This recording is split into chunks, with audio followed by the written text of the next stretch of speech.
Jay here, Stretford, Paddock. This is Howson's Brew without Howson. And I've already noticed there's a few comments in here, but don't worry, we'll get to that in a minute. We've got Abdullah with me. You all right, bro? Yeah, it's good to be back. Yeah, it's good to be. I know, look, like, don't in a see row? you for like 18 months, and all of a sudden, can't get rid of you. And on the other side of the spectrum, I see Steve every day, and all of a sudden I can't do a video with him.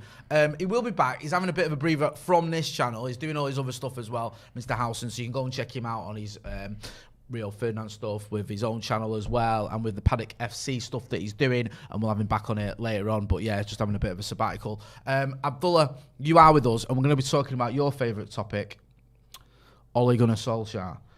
He's had a lot of stick, but it's like, it seems to be that more people are getting convinced that he's the right man for the job, whereas in the past, there's still doubters, but in the past there's been a lot of doubters, or it's been a bit more divided, I feel, especially towards the end of last season when we did end that Europa League game and obviously finished empty-handed. But this season, I know it's only one game in, but the fact we've got a couple of signings, people just seem to... The fact he's kept Paul Pogba happy does seem to have impressed a lot of people. Before we get into that, this is obviously live. Get involved in the comments. Let us know what you think about any of the topics we're going to discuss. And if you're not doing, subscribe as well. We're almost at 600,000 subscribers for the channel. Been on 500,000 for about 2 years. So get to that 600,000 would be fantastic. It's going to happen soon. Let's make it happen now. Come on, get involved.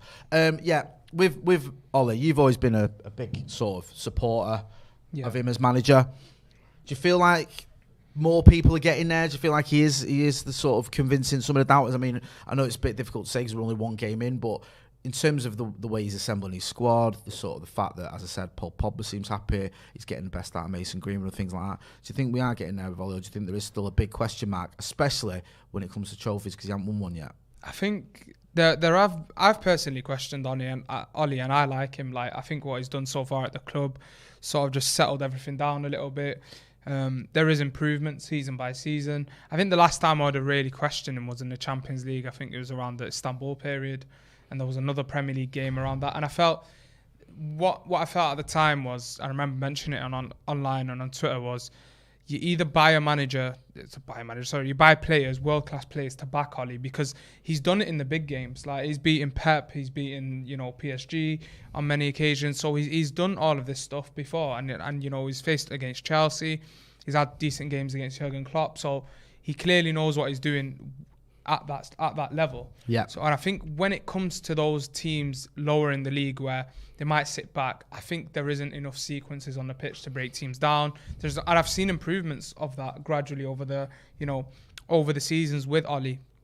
But I felt like you're at that perfect spot where you've just got to back him with world-class players, because, mentally the players seem to, really enjoy being under him. Like, it's so different to Jose. And obviously there's fans that like Jose, like United fans that like the way he, managed Manchester United. But I felt like he understands the current era, and how things need to be with sort of the modern footballer. And I think it's a perfect match currently for United. It's just, with Ole, it's about taking it to the next level. Last season we made it to the final. This season, you've got to go and win a trophy. Like I said, I like Ole, but you've got to go win a trophy with the quality you've got. And I think you've got a challenge for a title. And I think United are in a good place for that. You've got players that will fight for the shirt, which is important. No matter how, nice a team looks on paper, you've got to have those players in the team as well. And I think United, when you look across the pitch, you really see that balance. You go from Maguire into midfield, you have your McTominays, and you have, those high-energy players in Bruno Fernandes, but can also produce goals and assists. And I think when you look across the pitch, there's players that will fight with the shirt and are some of the best players in those positions. So it's exciting times for United fans, and I think this is the time. This is Ole's season. Everything's about Ole for me this season. Like, when those big games come back around, can you replicate what he's done in the past? But as well as that, when we face those teams lower in the table, we shouldn't be having an issue. Starting off with this weekend, Southampton, we should be sweeping them. Shouldn't be a problem at all. If we catch an injury or two now, we're stacked. You got Marcus Rashford come back, is it October, whatever? Yeah. Paul Pogba starting left wing now. When he comes back, that adds, you got extra depth. You got players challenging each other in the team. So yeah, it's exciting times for United fans. Like, I'm buzzing, and there's no one better to win a title with. And if you look across our squad, you got players that have come through our academy, and Paul Pogba's, Marcus Rashford's, and then you've got a manager who's won the Champions League for Manchester United in '99 in the way that he did, one of the legends at the club. So I think United are in a very good place, and it's just about Ollie making sure really, really go for a title challenge where by the end of it, even if you've not won it, you feel like we can add an extra player and then be that team in the league. And I think the Champions League's one as well. Like I want to see us in the semi-final of the Champions League, because the best teams in Europe right now for me, bar PSG, are the English teams. Yeah. So I want to see us in that semi-final. We've got to be in that semi-final. You look at it, and you look where Chelsea finished in the league and where we finished, and they won it. Yeah. You know, there's no reason why we couldn't have done a lot better. You mentioned the Istanbul game, which I've kind of put out of my mind. I'm being honest with you, but we beat PSG. We hammered Leipzig. We did the hard work. Yeah. It was almost impossible not to qualify once we got those results, and yet we managed it. To be honest with you, that Istanbul game is the one that stands out because they were so poor. They got relegated, didn't they? They nearly got relegated. Sorry, I thought they actually did get relegated. They were awful. Well, the bottom of the Turkish league. No disrespect to that league, but come on, you're not. It's weird because like when I was there when Manchester United out of the Champions United League are playing, like I was there when United are playing, and I remember speaking, like I was watching the game, and then I was speaking like English to this guy, just like, where you from and all this, from Manchester. He was like, I don't know how we beat. He's like, we're playing awful in the league, like we're in the bottom 10. We make Demba Ba look like he's about 19 years old. And it's the fact it took us, we had that 45 minutes to break that team. Obviously, I don't want to be like negative and all this. Yeah, I don't want to dwell on it too much, but it was a big part of our season. What's important is that stuff doesn't happen again, is that we're consistently, because it feels like you have these random dips that will kill the team for a bit, like a week or so. But what Ollie's done so well is that you snap straight back into it, and you can I think that's because of the whole, the squad, everyone getting along. You can see that. So when you get a bad result, the players will fight for the shit, and they believe in the project. Clearly, when players have spoken, you've seen Marcus Rashford after the Villarreal game, they do believe in what Ollie's trying to do. Paul Pogba, there's a lot of questions about his future. People in and around the club, or when we've seen in the Athletics and stuff like that, everything's about him working hard. He's liking what Ollie's trying to do, and you can't. I think it's a perfect match right now with the players, with the manager, and to make sure we don't fall back into those traps next season, I think it's just developing more in terms of the tactical side of the game. We can't just set up the same way every time. You gotta have that. You gotta have that sort of surprise element where you're turning up and then teams will expect you to play a certain way, and you'll set up a different way and you'll beat them. So yeah, I think overall I'm pretty happy with Ollie, and I can see us winning a trophy this season and going far on all fronts, to be honest. You made a lot of good points there. What I liked what you said about snapping out of it under Ollie. I think that was one of Mourinho's problems is, you go back to the Sevilla game, I don't think he was ever the same after that. I think that for me was a massive turning point for Jose Mourinho, Manchester United. To lose to Sevilla the way we did, go out of the Champions League is one thing, but for them, the managers to sort of say, well, we weren't going to win it anyway. He lost a lot of the fans then. He did. It was like, it felt like a bit of a sea change where you're like, what's he on about? I mean, this is a season as well. Don't forget the Scousers went to the final. Yeah. Do you know what I mean? And it's like, they finished below us in the league, but you're acting like, we wouldn't have won it. And, you want to be in these competitions thinking you've got a chance, and just sort of going out with a whimper to Sevilla, drawing away from home and then getting done at home, and then coming out and saying that. I don't know, something seems to change. It's weird because a lot of people. Because I used to like Josie as well, but that's when I started questioning him a little bit more. It's weird because growing up, I just loved watching his Inter Milan team, like Chelsea. Again, you got to admire that team that he had. Very effective manager. Such an effective manager, and the things he's done on the big stage, undoubtedly. But I think a lot of his supporters that for some reason still cling on to him from the United fans, they seem to spread this whole thing about he's a winner, this and that. But when at the end of the season, it was about, well, we finished in second place. That's you can't make those statements. Whereas Ollie will go, there's still room to improve. I think we're happy with our progress. That's not used. That shows for me that you really believe in the project, and you're not just sat there moaning. Once in a while, you're throwing Pogba out the team, or you're throwing this guy, and it's just Ollie's managed all these issues with, for example, Alexis Sanchez, with Chris Smalling, all these players that have left the club.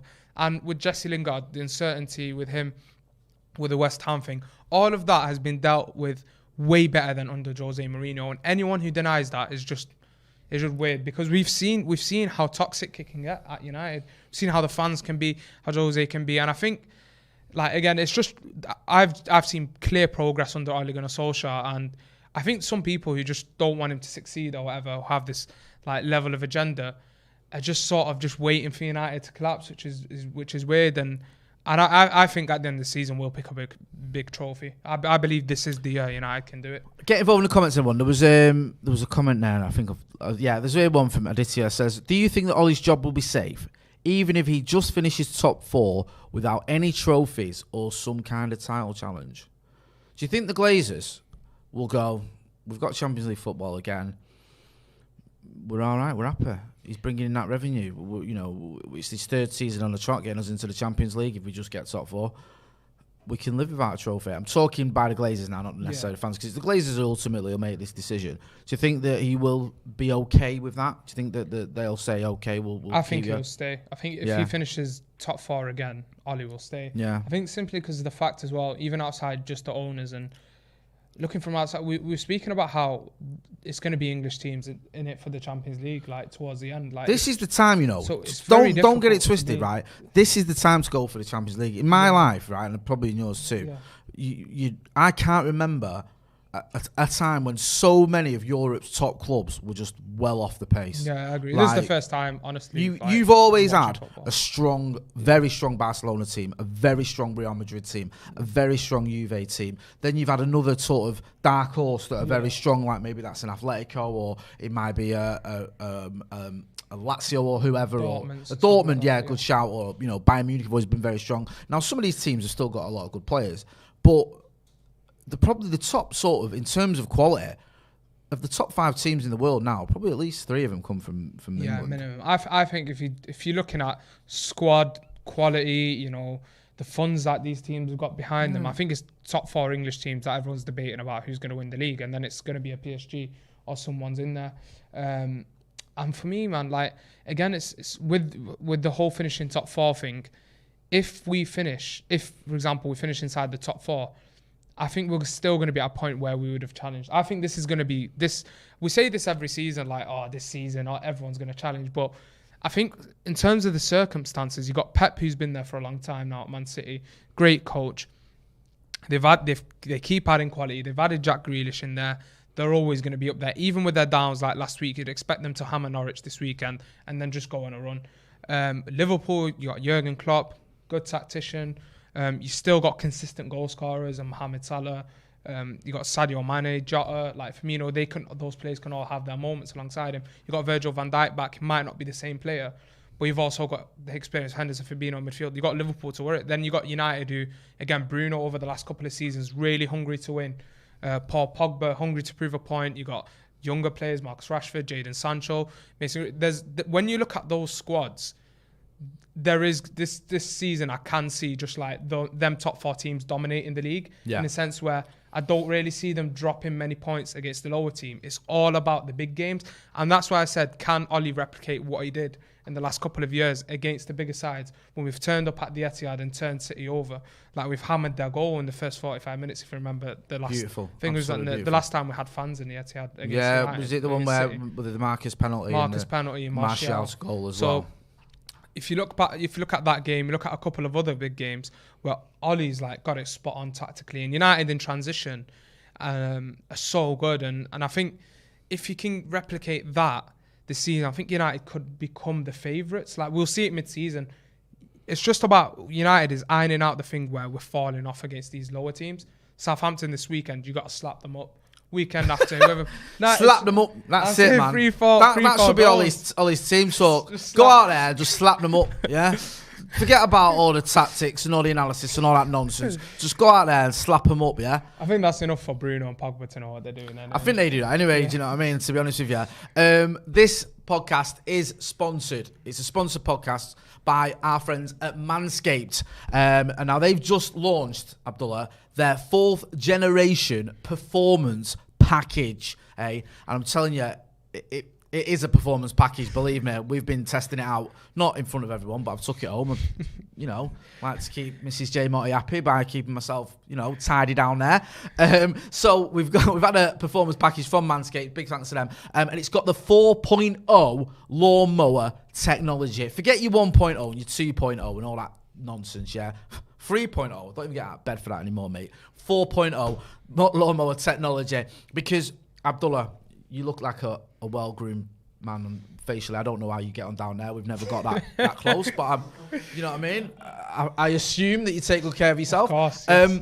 But it can be, I've had, you know, in the past, I like to shave my head, and I've tried to do the same down there, and I've had it's been a bit ropey. Do you know what I mean? When you're using the old shaver and in your head, and then you do down there, and you know what I mean? And you're in a bit of a rush, and then you leave the razor on the side, and your missus does the legs with it. You don't want to get into all that. But thankfully, with Manscaped, you don't have to do all that, because the 4.0 technology keeps you nice and trim. It's got all sorts, mate. It's got everything. It's even got a light. No cuts and bruises. No cuts and bruises. Yeah. Keeps you nice and clean.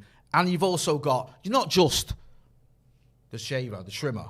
There's fragrance as well, so you can smell nice. Do you know what I mean? Yeah. Because you like, even if you're not going to sniff it yourself, if someone else is, you want it to smell nice, don't you? Do you know what I mean? Like, you know what I mean? It's not somewhere you go, hang on a minute, but if someone gives you a bit of feedback, you don't want them going, hang on a minute, what's going on there, son? What have you been doing? Do you know what I mean? So, thankfully, Manscaped have got you covered, and we've got you covered. There's a link in this description where you get 20% off and free shipping. I might need to get involved in that. I mean, I've listen, been looking for one. You don't even need a code, right? Because sometimes we give you a code, and then it's, mate, people want things instantaneously. We don't want to be typing out codes. Just let us click on a link. All right, then. We can do. So you can click on a link, and it's absolutely, this is insane, this technology. The 4.0 ball trimmer. It's for my money, it's the best ball trimmer ever.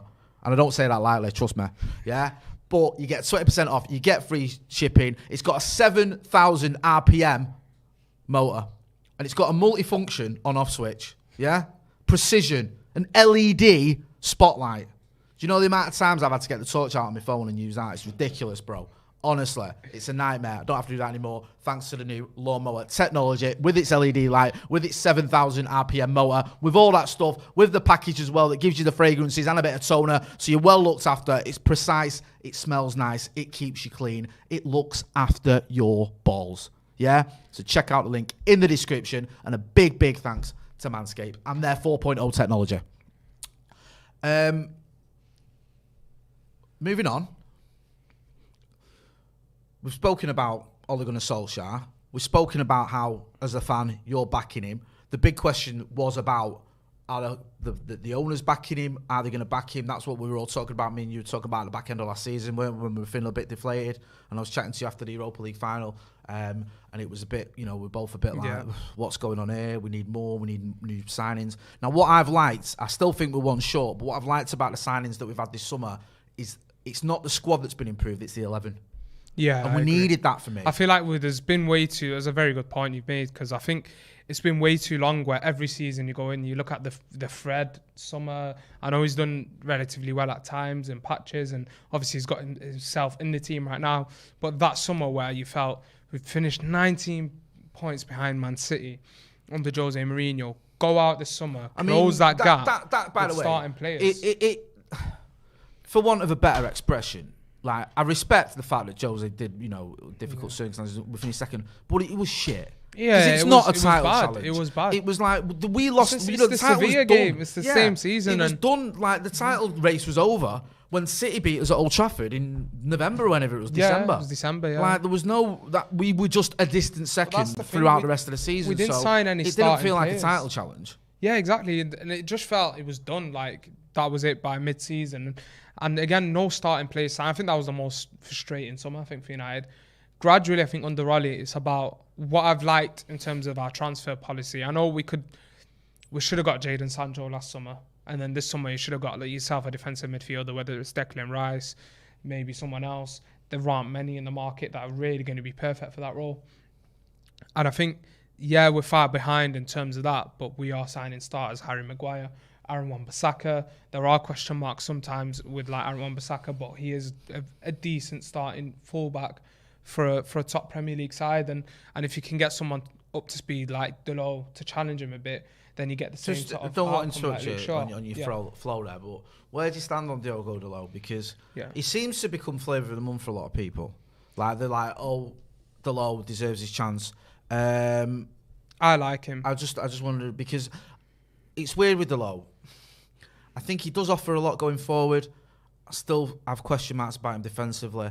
For me, he still feels like a bit of a wing back or a winger playing at full back. I don't feel like he is a right back. I do feel with Diogo Delo, it is a little bit of that. Yeah. But what I feel sorry for him in a sense where people have this sort of opinion of Diogo Dalot without actually watching enough football for him. And last season, I did watch a fair few amount of like Milan games to tune in and see what he's done. I remember just watching one of the Europa League games. He was playing left back. He looked like Ronaldinho, like slap one bottom bins, like got some unbelievable outside the boot assist. I'm like, I like this. Yeah. And then mid-season, sort of not in the team enough at Milan. Towards the end of the season, I seen much better performances. Plays for the Euros, I think was it the under-21 Euros, Portugal. Because I remember it was like live on YouTube, so I was just like watching it, just chilling. And I remember him having really good games, like looked really dominant, like he was taking authority on the ball, bringing the ball forward. I think he got bought in for that Belgium game in the Euros where they got knocked out of Portugal. And where I felt sorry for him in that game is the fact that with Santos, the Portugal manager, you can see the instructions were not to get beyond that right side and not to express himself. The issue with United, again, is people not watching him enough, is he's never had 2 or 3 games to really say, yeah, I'm going to take this place. Like, I remember reading a message of someone that was chatting to me about him. I know this was like last year, Howie O'Dowley had 20 minutes in like 3-4 games or something like that. And I'm like, it's a joke, man. And you can be as talented as you can, but if you're not getting the fair amount of opportunities, you can't prove yourself. And I feel like it's again about resting players. We spoke about this last week or the week before. Same thing with Bruno and Wan-Bissaka as well. There's loads of games to go around. There's cup games, there's dead rubber European games if you've already bypassed the group. There's times where you need to rest Wan-Bissaka, let Dalot have, maybe if he comes out with a good performance, puts the pressure on Wan-Bissaka, because I feel like Jadon Sancho loves having an attacking right back. Like really, like if you watch him and Hakimi, the combinations they had, I think the season they had Inter Milan in the group stage, Dortmund, I think they unlocked them in like the last 10 minutes through like Hakimi just attacking the space, then Jadon Sancho getting a goal, and then the final goal, I think he slipped Hakimi and then they scored. And he always needs his right back to sort of join him in attack to take away the defender. And Wan-Bissaka's got to do that. And he has improved in some of his game. But again, the low Wan-Bissaka, it's just about giving game time, resting Wan-Bissaka where he can, and giving him enough game time for Dalot to prove himself and provide as an option. Just in the comments here, Jed Loveday says, is Merthyr and Fletcher this summer good? I think he's saying that, are they involved this summer? As far as I know, they're not. I don't think they've been involved in the Sancho or the Varane deals. I think that's sort of, they've already been, I think it's Woodward or whoever has been dealing with those. And then I think it's after this summer that Merthyr and Fletcher get involved properly in terms of deals or making anything like that. I don't think that's they've had anything to do with that. I think the Sancho deal was obviously in the pipeline for a long time, going back to last summer. United hoping that Dortmund would lower the price. Dortmund wanted 120 million euros, I think it was 120 million quid, 132 million euros, I think. There was something on United weren't having it. What they were doing with, I think when they were meeting the players, was showing them sort of what they're going to be doing at the club and what United can offer them in terms of the project. So I've read something about them getting involved in that side of stuff. Yeah. Obviously with the transfers talks, I know obviously like Fletcher seems like a football man, like he really likes the game. We've seen him at Sky and whatnot speaking. And yeah, again, it's the whole thing with trusting Ollie with who he's bringing around him, and you can't doubt him so far. I feel that there's a level of progress with United, and hopefully that, you know, if they are involved, that we continue to do what we're doing next summer. Yeah, I think they might, you know, like you say, they're involved. Obviously, they're working, they're doing stuff. I don't think they've been involved in the transfers yet. Yeah. But hopefully that can move forward. We'll start with Jadon Sancho and then we'll move on to Rafael Varane, because Sancho was obviously the saga that never ended. It was going on from like last summer. At one point it looked like it was going to get over the line, and then United bid last summer, to be honest with you. I think United were hoping or waiting for a signal from Dortmund they were going to lower the price. Dortmund did we spoke to some experts from Germany, and I think we spoke to Patrick Berger and Florian Plettenberg and a few others last summer, and Christian Falk as well. And the general sort of thinking was with Dortmund that when they weighed it up, it was like, we can afford to get less for Jadon Sancho if we keep him this year. We can afford to get less next year, if we keep him this year and he helps us get Champions League football, which is exactly what he did. He carried them towards that. I think they finished third in the end, didn't they? He did, yeah. Towards the end of the season when he came back from his injury. Also picked up a German Cup as well. So without him there, you know, you can say, well, they could have brought in someone else. Would that have happened? I'm not so sure it would have. So it made sense from their point of view to hold out because the Champions League can be worth 60, 70 million for him. For you, sorry. They then get 73 million quid for him the next summer. And also, I think with Dortmund, they walk this sort of fine line with the young players because their sort of method of working is they bring in young players, the likes of Jadon Sancho, the likes of Jude Bellingham, the likes of Erling Haaland. They have them for a few years and then usually they move them on. And they have to keep them happy and they have to send out a message to other young players as well that you can come here, you can be nurtured, you can be successful, and then when you want to move, we'll let you go. Because if you're sending out messages of, you come here, you play for us, and we don't let you go, then other young players are going to think, I don't think Dortmund's a place for me. So they have to get that balance where you're saying, like, yes, we're not going to get our pants pulled down in terms of transfer fees, and we do want good transfer fees, but we're also not going to keep players against their will. So I feel like this summer, everything lined up for Jadon Sancho to move. He'd give him that extra year. They've got Champions League football. They want to send out that message. And also, let's not kid ourselves, 73 million quid isn't, it's not pennies. It's still a decent amount of wedge for that club who rely on that sort of revenue as well because they've had a tough time of it in terms of they're making that COVID. money with the Champions League as well. Like you said, if they're making that Champions League place, they needed to keep him essentially. That it was really tight in that top four race in the Bundesliga. So yeah, I think again it's frustrating with the Jadon Sancho thing how it did take that long, but when you look at the circumstances, you've basically spent 13 mil for Varane and Sancho rather than spend 120 million pounds or whatever. Well, you want to 20 million euros for Sancho. Listen, we can all just add the caveat. We all hate the Glazers, and we think they should be spending more of our money. It's ours, not theirs, on transfers. But if there is a budget there that they're saying that's all he's got, you have to face that. If we'd have got, you have to work around. Yeah, that if we'd have spent 120 million on Jadon Sancho, we probably wouldn't have got Varane. Yeah, because the Glazers we would have had a very, very quiet summer. And also, we needed either, for me, and you may disagree, I'll ask you now, another CDM or a centre back. You had to do one or the other. Ideally, do both. I would have. But you couldn't have done neither. I would have preferred a defensive midfielder this season, even with Varane available. But the thing is, if Varane's available, centre back, everyone admires and. Like when you watch what he's done from the moment he stepped foot in Real Madrid, making his debut against Barcelona, scoring, having big Champions League nights, big nights for France as well in the big competitions. You've just got to go for that opportunity for that price. Yeah. And he looks like he wants to be here. Like it's this thing with the whole everything aligning. Like you're getting big players, but in the past you got your Di Marias and a couple others. Do they really, really want to be here? Like. Is Manchester United, they look at it and be like, I want to be winning with Manchester United. Yeah. And I never used to get that with all the players we signed. With some of the players right now we signed, it's about, we're close, we're near, we're near getting to that Premier League, getting to that Champions League. I want to be part of, taking us there. And I seem to get a better vibe off our current players. It's such an exciting, when you look at the United team, it's such an exciting team, man. It's a strong and it's an exciting team. You look at like the players you've got Bruno Fernandes, who's just numbers are just phenomenal. Just even in your wildest imagination, I didn't think when he'd come in. Yeah. I keep going back to it, but you remember it well. The Burnley game, we lost 2-0. Yeah, it's horrible. Someone said to me, we're going to buy Bruno Fernandes, he's going to score all these goals, get you all these assists, and take you into the Champions League. I told you were crazy. Bruno was someone like around that period I'd known about for like a couple of seasons. I think I remember doing some research for Steve on his channel a couple of years back where he was for the number 10s video. I remember at the time looking at his numbers and he was almost playing like the second striker sort of stuff that he was doing against Leeds that we're seeing on the weekend. But I never thought he'd replicate. I thought, if he brings half of these numbers, that's unbelievable.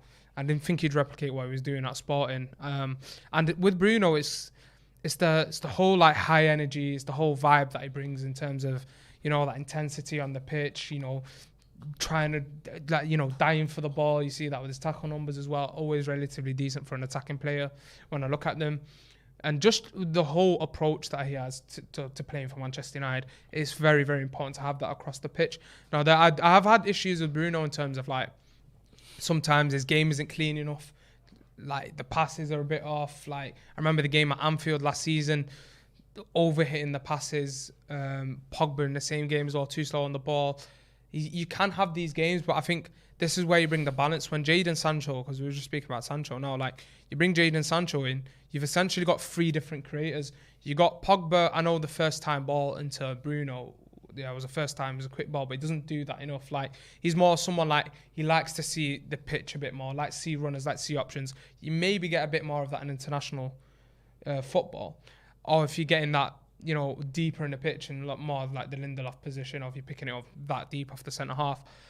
But with Pogba, when you're in the final third, you've got to be quick, and sometimes he can just take a bit of time to find a runner. Then you've got Bruno, who's high risk. He can overhit a ball. But it does come off from time to time. I think Jadon Sancho is a lot cleaner than that. He's more like driving into the area, 50-50, he'll probably lose it on a dribble, but if he doesn't and he gets into the area, we've seen what he's done at Dortmund. Yeah, it's just tapping business. Like, he'll just put it across goal. Do you know what, though? That's what we're crying out for, Abdul. That's what I want to see. People taking risks, taking chances, attacking the fullback. It's the balance, innit? Do you know what I mean? Like, I don't want to see players, I mean, people say, oh, well, you can't compare, but you can compare. The great United players, the great United attackers, have always took risks. You lose the ball. Yeah, you lose the ball because you take risks. I get that. I understand that. And, it's part of the game. But when it does come off, you get a goal out of it. I think it's having that across the pitch, though, isn't it? Yeah. Like, when we had Marcus Rashford, a lot of the stick that he won before when he was fit, like, a lot of the stick that he was getting, even at the best games that he was having, in my opinion, was, he's lost the ball a bit too much. He's done. And I think the issue is because he was the one trying that. Like, if you look at before that back injury, before Bruno had come in, he was getting a lot of stick at the start of that season, and that middle period where he was just smacking City, Spurs, all that. He was taking risks as well as doing that. Like, he was dribbling at players. Like, you've got to have that across the pitch. And I think because he was the only one doing that, and when it didn't come off, you're like, whatever. But then everyone's passing sideways, everyone's doing that. And I think with United now, you've got players that are willing to take risks, but the chances of those risks coming off are right now really high because you've got a variety across the pitch. We're talking about one of the best young strikers in Mason Greenwood. You're talking about, a forward who's at 23, has put up incredible numbers in an injured season, 35 plus goals and assists in Marcus Rashford. Talking about Paul Pogba, established himself as one of the best midfielders in Europe. Yes, there's question marks and consistency and whatnot, but still a great player. We've seen that against Leeds. Bruno Fernandes, again, the same thing. So Jadon Sancho, like, Manchester United now look for me ready to go for it. And I think, again, it's the balance of you've got the nice part of it. You've also need those guys to do the dirty work and those guys to be horrible in the team. And I think you got that, man. You got your McTominays, you got your Freds, you got Harry Maguire's. Even though people have question marks over McTominay and Fred, for example, sometimes you need that balance. You can't just have it all like big names. I get that, and you do need like you say, the sort of the ones that do the nitty gritty. The water carriers, for want of a better expression. Yeah. My only sort of worry there is when you need 2 of them in there. Yeah, I don't agree with both starting. It's a bit much, especially against some of the lower teams. Especially when Marcus comes back, and you've got to find a way to get Marcus, Jadon Sancho, Mason Greenwood, Paul Pogba, Bruno Fernandes, and then McFred in the team.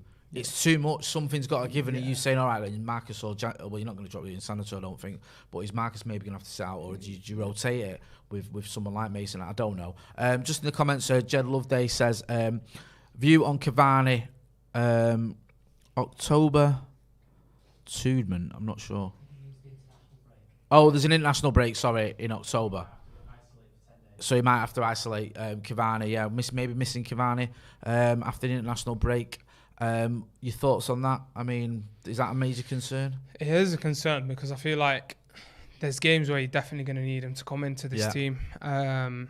We've seen that in the same fixture last season. Was it against Southampton? Comes in on at half time, bags a couple goals, sets up one. So yeah, there is a concern definitely. I think with Marcus Rashford, that's around the time he'll be coming back. There was stuff going around. I don't know how legit it was about him by the end of September, training in a few weeks. So that could relieve United of the pressure. Because I feel like with Marcus Rashford, a lot of people, if you mention the centre-forward thing, they'll just flip the table and go, no way, like he can't play up front. But, that Leipzig game, Newcastle game away from home when he slipped Bruno Fernandes in, scores a goal. Those last 5 minutes against Newcastle were amazing. Yeah, best player in the world. Wan-Bissaka's goal, mate. He set him up as well, didn't he, Marcus? So I feel like with Marcus Rashford, if Cavani's out due to these situations, he's another option there because So you're still not giving up. Well, you're obviously still not giving up on Marcus down the middle. No, I think he's you got to see him as an option because he's had really good games there. Like we're talking about the games that just happened last season, where he's supposedly injured. So if you got 3 elite creators behind him, and his job is more getting into those dangerous areas in between the lines, and less of a lot of the time for him, it's about him carrying the ball and taking on the mantle and then doing a bit too much, in my opinion. But for me, he's got that quality now. He's improved in front of goal a lot more. He's having a lot less chances. Yes, he can miss here and there, but he always gets his head back down and then he's back on it. Brighton last season, Newcastle, those run of games. Liverpool at home, when he got moved from the right to the left, had one chance that whole game, slotted it away with his left foot. People seem to forget that he can be a very dangerous finisher. And it's that variety, man. It's the headache. Having that headache is really good for United right now. Just being able to. It reminds me of the sort of the golden era under Fergie, when you had options, when you had players like, obviously we talk about Ole. Ole didn't always start for Manchester United. He was a sub. He's obviously sub in the Champions League final. Teddy Sheringham was sub in the Champions League final. Played right and left sometimes. Yeah, played on the right wing. I remember seeing him play there a few times, especially in the 2002-2003 season. Nicky Butt didn't always start. Nicky Butt was a club legend. Didn't he always start the games when everyone was fit? Same with Darren Fletcher, Ji-Sung Park. You had these players. You had Berbatov, Tevez, Ronaldo, Rooney at once, and Berbatov was like no joke at the time. That's what I mean, mate. People forget that Nani wasn't a first teamer for a big chunk of his time at United. You look at the City team, like if we're looking at current football, those options when they had Sané, Sterling, then you bring in Mahrez and whatnot, and you have Bernardo Silva.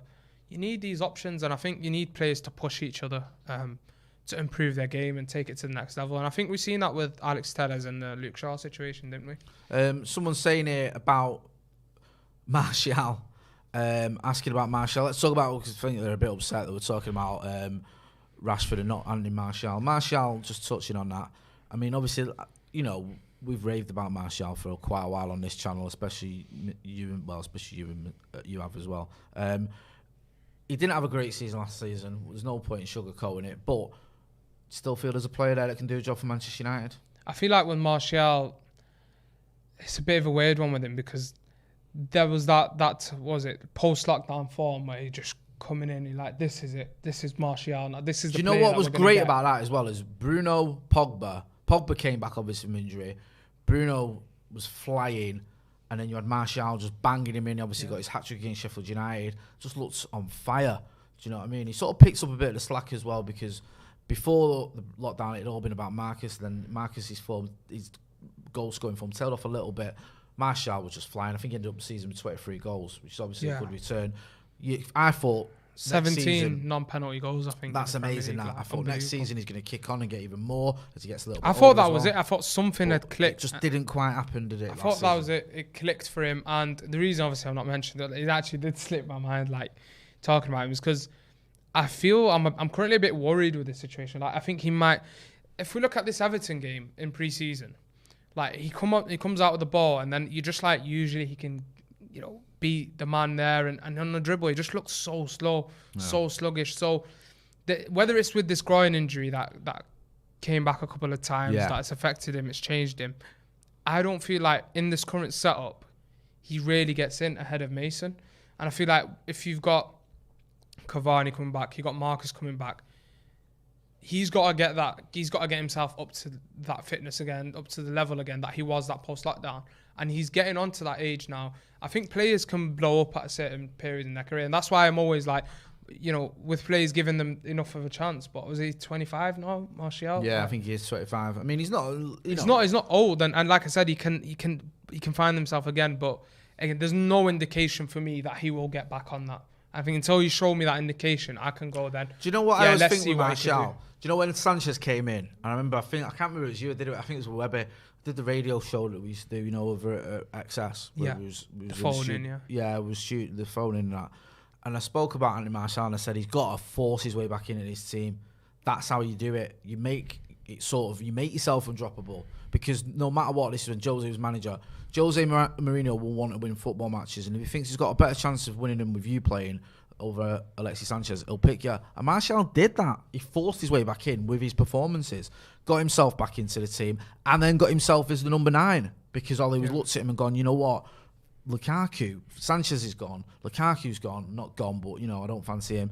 You're my man, and that's what maybe needs to do again. He's got to force it, because I think if everyone's fit, I don't think Anthony Martial starts. I just don't think Ollie does pick him. I think the likes of Mason Greenwood, Edinson Cavani, down the middle are probably ahead of him in the pecking order. On the left, I think if everyone's fit, either Paul Pogba or Marcus Rashford is probably preferred. And I think on the right, it's now Jadon Sancho. I think it's the issue with Martial is you've got a section of fans who, like, I like the guy when he stormed onto the scene with United, and I wanted him to do well, and I was a fan of him in that period, but you've got to get real sometimes, and I feel like I always support him. And I want him to do well. I think he's got a level of talent, but you've got to go when you get any opportunity right now. You've got to go and take it. Yeah, that's what I was saying to you. If he gets chances, there's no indication of that for me. He's got to take right now. There isn't an indication that he's going to go out there and absolutely boss it. Like a couple of dribbles here and there are not going to cut it, I think, at United.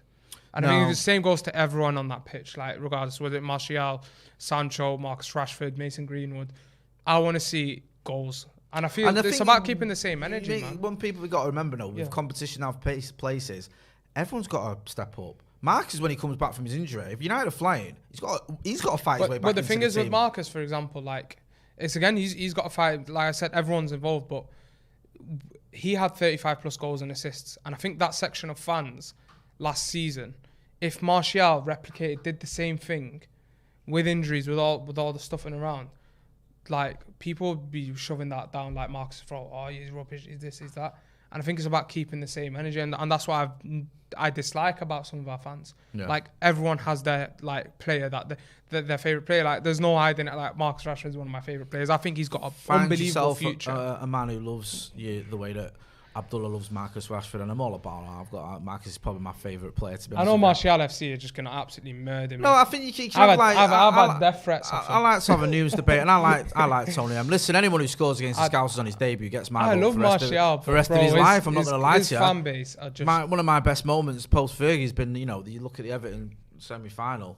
It's fantastic. Oh, that was unbelievable. But we do, you can't just live off past glories. You have to keep going. You have to keep producing the numbers. And if you've got a season where you score 4 Premier League goals, he has to give me something. You have to show me. You can't 5, just be going 6 games. Well, look what I did a few years ago, and that'd be the same if Marcus had 4 Premier League goals last season. I'd be saying the same about him. If we're gonna have a title challenge, we need players to step up. 100%. Ivy says, "What do you think of Donny van der Beek's future?" I think it's a difficult one, man. Like again, we've spoken about. On the pitch for United, you're not always going to get in ahead of like your Paul Pogba's and whatnot in midfield. I think I could see him like coming into this midfield too, and forcing himself in there. With the level of fitness that supposedly he's getting himself to. Training in the gym and whatnot, getting physically ready for how the Premier League really is. For example, if going away to Southampton, do you need a Fred and McTominay? Could we see him coming into that type of game? And for me, if he can't get into the team in that sort of game where it's not high energy, where they don't overload the midfield the way Leeds do, and they're not in your face as much, and you can settle on the ball a bit more. If you can't get into the team, it was Southampton he played last season, wasn't it? And he had a good game. He did have a good game. I think that was probably his best game in the United shirt. He played in the Diamond. I think that and the Istanbul at home when he played in the pivot. Yeah. And they're both in a pivot. Like they were both in the defensive midfield area, and I think he was in a Diamond in that Southampton game. But again, I think that's the only way where I can see Donny come in. If he can play 15 to 20 games a season and make a difference, then he can be part of a successful United squad, hopefully. And that will show, you're getting a player who was fantastic in a Champions League run for Ajax, having a run of games, 15 to 20. That means you've got quality ahead of him, and you're not just forcing him to the team every time.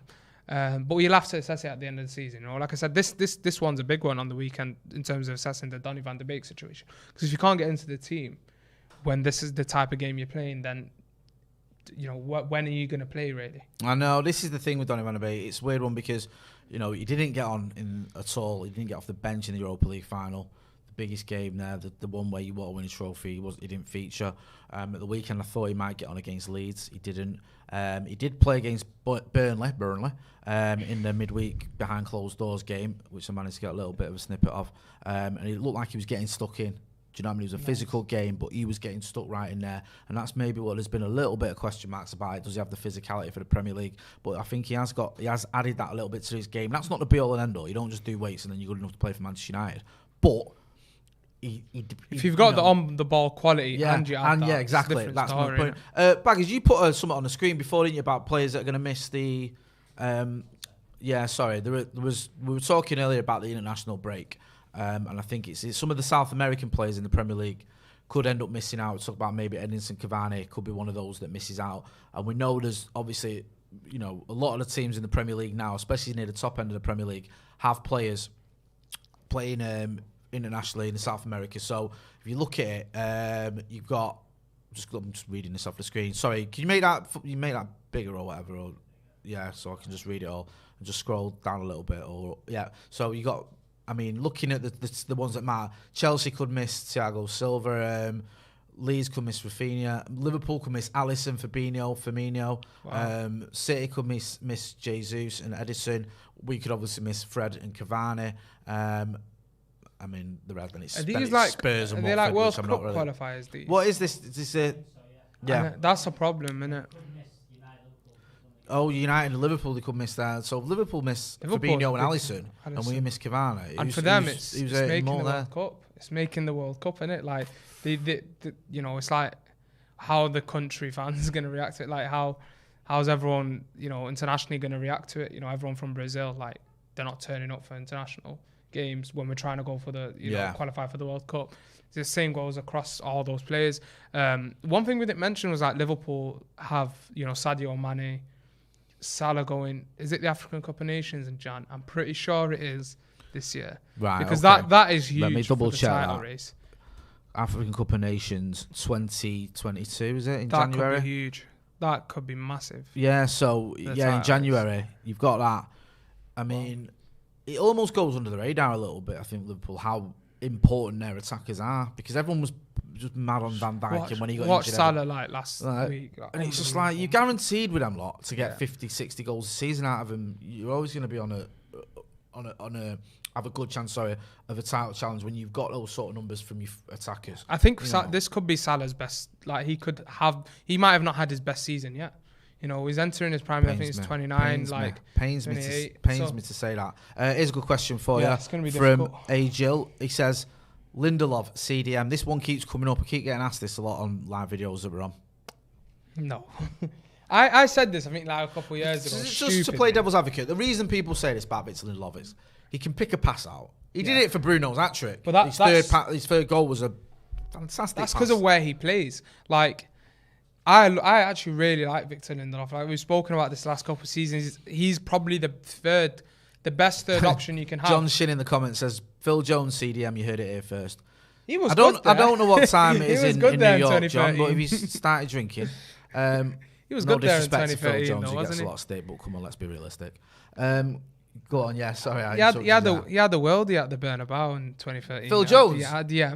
He did. Yeah, him and Michael Carrick really holding it down. Didn't he I think he injured himself in between the return leg, didn't he, as well? Yeah, he didn't play in the second. I mean, it was Tom Cleverley and someone else. Who'd have thunk it, We're actually looking at the loss of Phil Jones as the reason that we didn't get past Real Madrid. And that awful decision by the referee, man. I've still not got over that. The nanny sending off. Disgusting. That was emotional. You should be ashamed of yourself. Yeah, in terms of the Lindelof thing, I just think this is including Laporte, by the way. I think United have the best third option centre-back in the league. Over the last couple of seasons, I would have preferred, as mad as it sounds, like Lindelof over Laporte.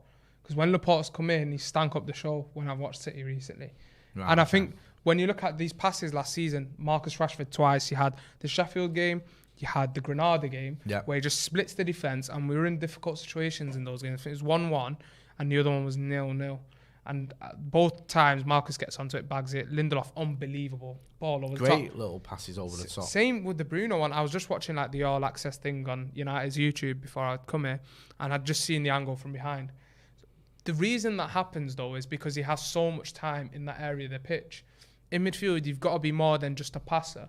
And are you going to get the same opportunities in terms of the time to pick that pass out? Because teams are going to leave their striker up there. You're not going to get... If you're not playing a proper press inside, or the game's died out a bit and his centre-back's getting a lot more time to progress, if they got the quality that Lindelof does with a pass or Maguire as well, like with the ball carrying, you will get opportunities from your centre half. But can Lindelof do that in midfield? I don't think so, because midfield's more than just a passing. It's you got to be combative. You got to have that high energy, that intensity, and I just think people just get it off the whole passing thing, innit? Like, because he can pass. Yeah. But you're not going to get the same. I think it'd be a massive gamble and shock if Ollie all of a sudden went, right, we're going to start playing Victor Lindelof as our CDM, or even gave him a chance. That I don't see it happening, to be honest with you. Abdullah, before we wrap up, just tell people what you've been up to, because you've got a few things going on, haven't you? Yeah, so I just started a channel called Pure Ball. It's just general football. Pure Ball or Pure Ball? No, Pure Ball. Pure Ball. Pure Ball. you better say Pure, you man, no. can't you? Pure Ball. Pure Ball. Hey. Right, go on. Pure Ball. Yeah, so we got Pure Ball. Just me and a couple of friends just starting it up. Just obviously getting in front of the camera. For to be fair, after the first video coming back, a few people like where you're at and stuff like that. So I thought it was a bit of a push to get some content out there, and got Joe McGrath. Hopefully, going to be doing a podcast together with him as well, and get some of the regulars on here as well. And then I was about to say, like, you've asked Joe McGrath, but you've not. I must have missed the text where you said, Jay, do you want to come on Pure Ball with me? Like, your wages are too high, Jay. Wages, we all know that I don't have any wages, so that's a lie for starters, and certainly not compared to Joe radio-friendly McGrath. Tell you what, his invoice comes in 4 envelopes. So it's all right if you don't want me. It's fine. No, mate. You were like the first guest on the list. yeah, the invites in the post. So where can people find this? So yeah, if you just search Pure Ball on YouTube, it'll select the first channel that pops up. Or hit up with the name, hit me up. mate. Yeah.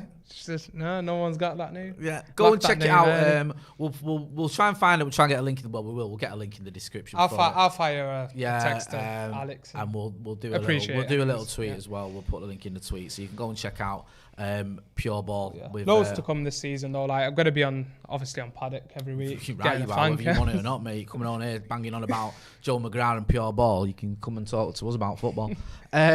Yeah, so make sure you're checking out Abdullah Pure Ball. And talking of pure balls, you can look after your balls with Manscaped, keep them pure with the 4.0 technology. There's a link in the description there. You get 20% off. Terms and conditions apply, and you get free shipping. So a big thank you to Manscaped for sponsoring this show.